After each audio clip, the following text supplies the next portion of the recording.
Hey everybody, welcome to Obscurities and Miniatures, and boy do I have something obscure for you today. I've got the Scarlet Watch, which comes to us for the game Norsgard, which I believe was actually put out by Norsgard Miniatures, which were some very nice looking orcs. Now, they had a couple of different kickstarters I know they ran, and there's no indication of anything else about the game or the company. There's just pictures of the models. And I'm pretty sure these are metal and not resin. I haven't even opened it up yet. Hopefully there's in here. Sounds like metal. So yeah, I'd seen the Kickstarters when they did them. I remember when these were first like on Cool Mini's website way back when, and I just never had a chance to get around to taking a closer look at them. So here's our mage type. First things first, these are big. Everybody's on 40mm bases, so if you like your orcs diminutive and puny, then go get goblins, because they're orcs. I like the fact that the thing that really got my attention on these was the fact that they looked somewhat civilized. I mean, yeah, I know orcs get a bad rap these days, and understandably so for a lot of the depictions that they have had thrust on them, but personally, I like big, tough, mean, tusked monster dudes, and they really are nicely sculpted. That was a nasty looking sword. I like the furs too. We have a pile of parts in a bag here. More swords for everybody. Now the leader gets this scythe. It's quite nicely detailed. I believe those are his hands and his robe. Somebody's sword. Somebody else's sword that they're wielding with two hands. Some knives and cleavers, and it looks like he's wearing some kind of orcish orthodontic braces there. A hand. I'm guessing this probably goes to the mage guy as well. I believe these tusks go on his shoulders. And finally, somebody's hand in a very come hither, fair friend pose. So looks to me like I'm going to have my work cut out for me putting these guys together, but hey, that's half the fun doing this, right? Give me a sec, we'll get them all built up, and we'll grab a whole bunch of other orcs and show you how they turn out. Alright, we got our orcs all put together here, and the first, most obvious thing is they are big. Those are 40mm bases they're on. Grab a couple humans, and I haven't glued them to their bases. I have a bad habit of that.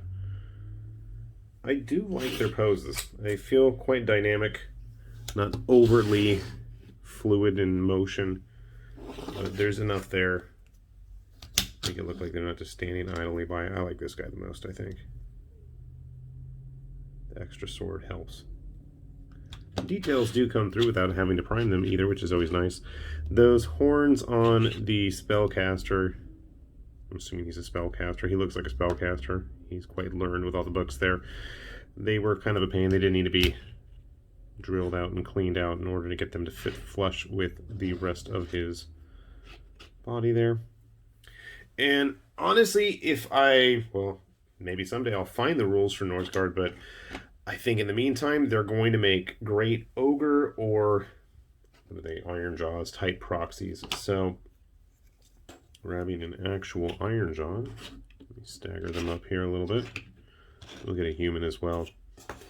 You can see here, in terms of size, I think they're the right size. They're nowhere near as hunched. I guess this one dude is with the two-hander.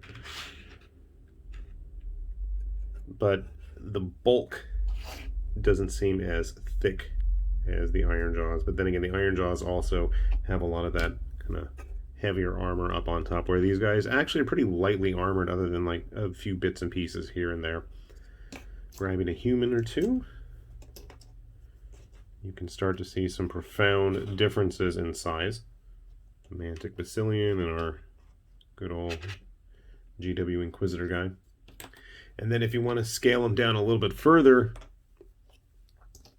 using stuff like Frostgrave and Oathmark, both from North Star, you can really see, yeah, they almost are gonna work, I think, as ogres. Grabbing a Mantic Ogre, you can see, while they may not have as much width to them, I think size-wise, they're going to work pretty good. Even the GW Old Ogre, you know, well, he's definitely flabbier. He's not that much bigger. Some of the resin ones and fine cast guys, the specialty models, I think are going to be a little bit more profound in terms of their size difference, but you could totally get away with using them. But to me, I think these guys were probably the biggest influence on the Yedharo style orcs, which obviously I know are supposed to be inspired as well by Warcraft and the like, but in terms of proportions and style, I'd say they were going to absolutely be an influence there. I know these came out a little bit before them, but they haven't had much in the way of steady releases, and I don't even know if Norsgard is even still around yet. So I'll put a link down below to what I can find. But if you do ever happen to come across these, they did have an interesting line of various tribal hills people, as well as wolfen and the usual dwarves and stuff. It was a pretty varied line, and it's just interesting to see orcs that aren't the usual typical hunched over, you know, monstrous savage. I mean, there's obviously some savage elements here, but I feel like they're a lot more, besides being upscaled, a lot more cultured looking and more vestiges of an actual civilization. I don't like his broken blade, though, and I did not do that. That was intentional. The furs are kind of cool, too. So yeah, if you're in the mood for something different, do see if you can hunt these guys down. I know they are getting to be a bit harder to find. There were a couple of specific models I've looked for a while now, and I have not seen in a great long time now. So if you ever come across these, do keep your eyes peeled. Maybe there's better distribution in Europe. Where they came from, I could not tell you. So just a very interesting obscurity for you all to enjoy. With that said, this has been High Lord Tamberlane with Obscurities and Miniatures, saying thanks for watching. We'll see you back here soon. Bye-bye.